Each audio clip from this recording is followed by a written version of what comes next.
Hi guys, it's Jennifer again here with Murphy's Nest. So today I wanted to show you a quick tutorial. I'm hoping it's going to be a quick one. I know my last couple ones are a little bit longer. And so I had gone over the Rae Dunn collection with the little ornament bulbs. And so I was looking online, and on the Rae Dunn website I actually saw that she had done some ornaments that look like little ribbons, and she did them out of pottery because that's typically, you know, her medium that she uses when she goes to do her her items. So I thought, well, I don't do pottery, and I had some wood laying around the house, and so I decided to make some myself. So here's a quick tutorial on how to get them to look like this. I have all of them right here. And I think they're going to look super cute on the Christmas tree. Gives it a little bit of a rustic vibe, and it also makes it look kind of, you know, farmhouse style, Christmassy look.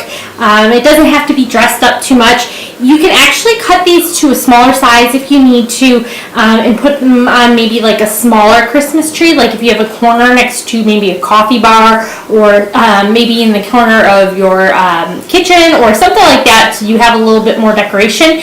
And you can go with any kind of words. Like we went with Jingle Bells, Happy Holidays, and Let It Snow. But if you wanted to do like a little Christmas tree and just do say maybe New Year's theme, so that way you have your Christmas decoration and you have your New Year's theme all in one, but it still is all cohesive. So that's why I wanted to give you guys a tutorial on how to do these and how to make them without having to use pottery. So this is another kind of medium that you can still get the same look without having to use the same products that she typically makes them with. So again, let me know how I'm doing. If you guys are enjoying my my videos, make sure you subscribe, and also make sure you hit the like button, and also follow me. I'm on Facebook. You can go to Murphy's Nest, and you'll see the one located with a purple little square with the M in there, and that is actually the blog spot. And I will post all my videos there, but if you want, you can get updates on YouTube. So thank you guys for checking it out, and hopefully you guys will enjoy what I have for you. Okay guys, so this is the ribbon that we had cut from the cardstock, and what I'm going to do is I'm going to just trace it down on this this board here and try to get a nice little pattern here. And if you remember the picture from the pottery, they were not 100% straight. Pottery is not straight, so these do not have to be perfect when you go to cut them. Alright, and I'm just going to put my little hole in there. We're going to drill that out later. Now this is the saw I'm going to use to work with. I've done a few projects on here, not a lot. It's a scroll saw, so if you guys have one of these, they're great to have. Make sure the blade is facing you. There's like a little foot here that you can adjust with this little, there's like a little lever here. So I want to make sure that it's going to be perfect height. Okay. And what I'm going to do is I'm going to start by cutting out just my areas first, because I don't want them completely, I don't want to have to cut from all this extra that I don't need. Okay, so next I'm going to take these and I'm actually going to drill the holes. Now I like to put a board or something underneath, so when I go to drill down, I'm not drilling into my table or whatever else is there. Now this bit, you can actually use any size bit you want. However, I wanted something thick enough that I could actually get the twine or whatever I use to tie these so they can hang.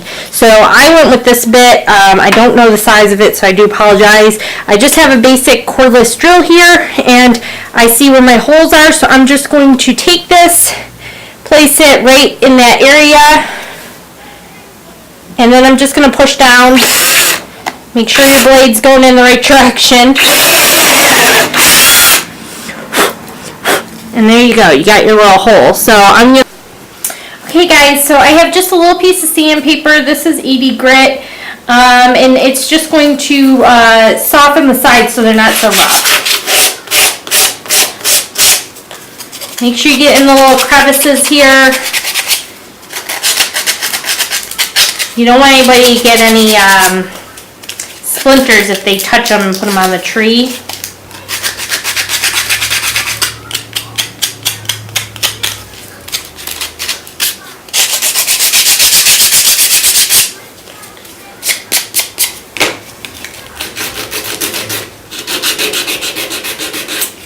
And you don't have to wear gloves. I'm going to get ready to stain this, so that's why I had them on.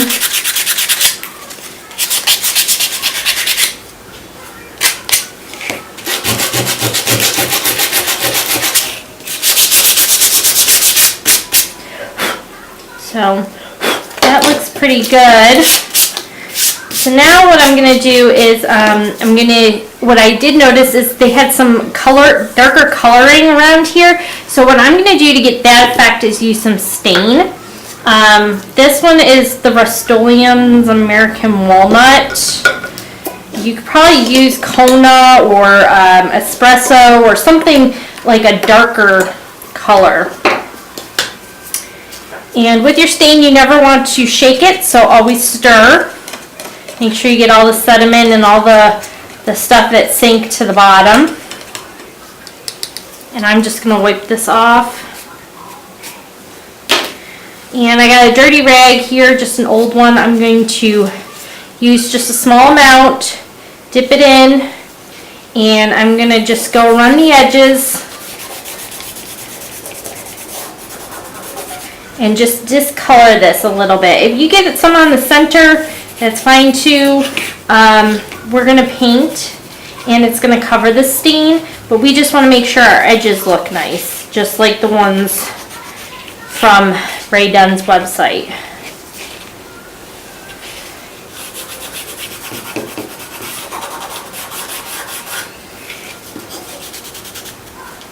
Now you could probably do these out of pottery too.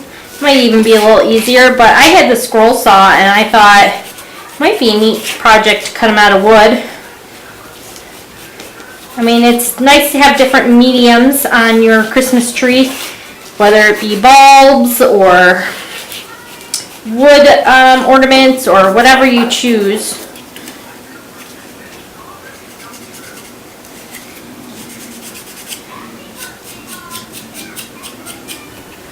Alright, so that one looks pretty good.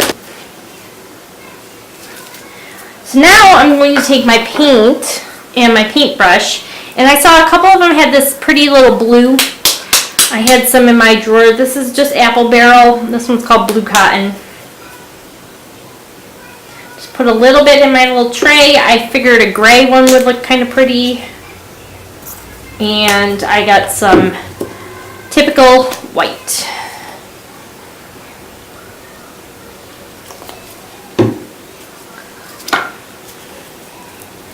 So now I'm just going to take these and I'm going to use my paintbrush. I got a nice flat brush and I'm just going to put this down the center.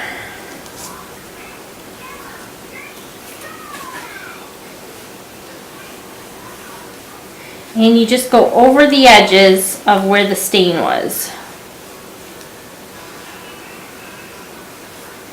And it doesn't have to be perfect because the pottery, like I said, is not perfect. So don't be stressing over how they look. You can kind of use the paintbrush and blend the stain in.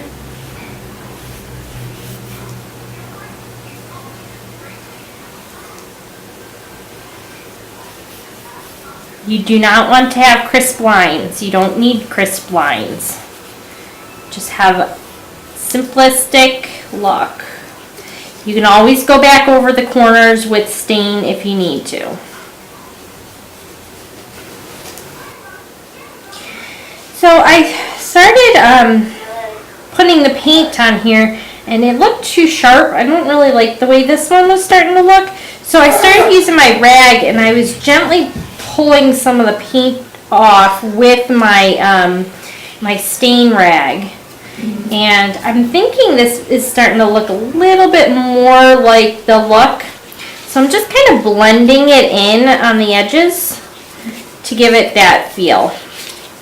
So if you guys are still working on this and you're feeling like it's not looking right, I do recommend possibly, you know, just kind of blending it in with with the rag.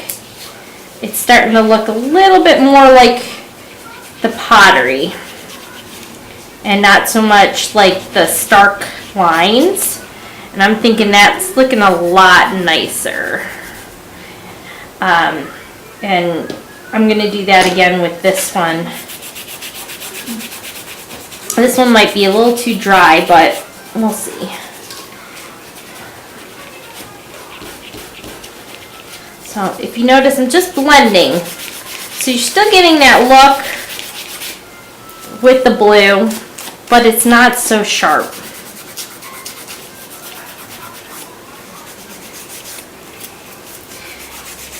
And it might take a couple of these to do before you actually find the way you like the way it looks. So it's all trial and error. That's why it's a little bit of a tutorial on showing you guys what works and what might not. Yeah, I'm liking this a lot better. So the stain is just like what's left and it's absorbed into the rag, and I'm just pulling it out. I am putting a lot of pressure just to blend.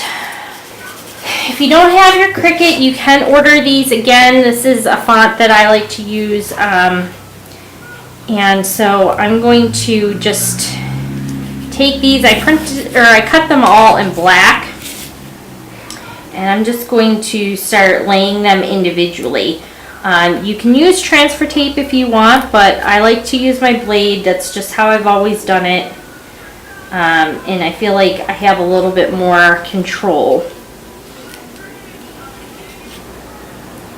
And this is starting to look a lot more like the ones that we saw on the website.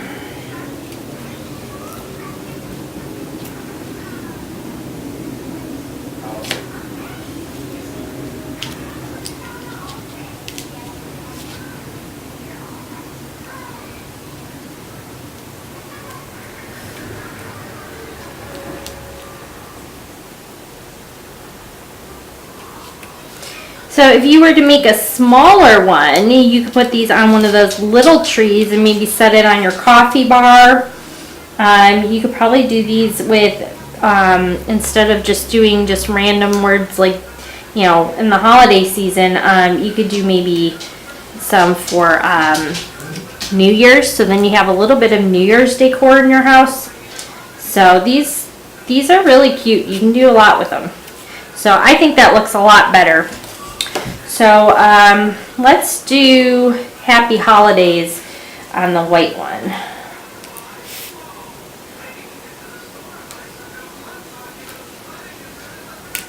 This apple barrel paint, I always feel it dries really quickly. If you're in a hurry, you can bust out the blow dryer and, you know, just blow dry the areas that kind of look wet. I've done that sometimes too.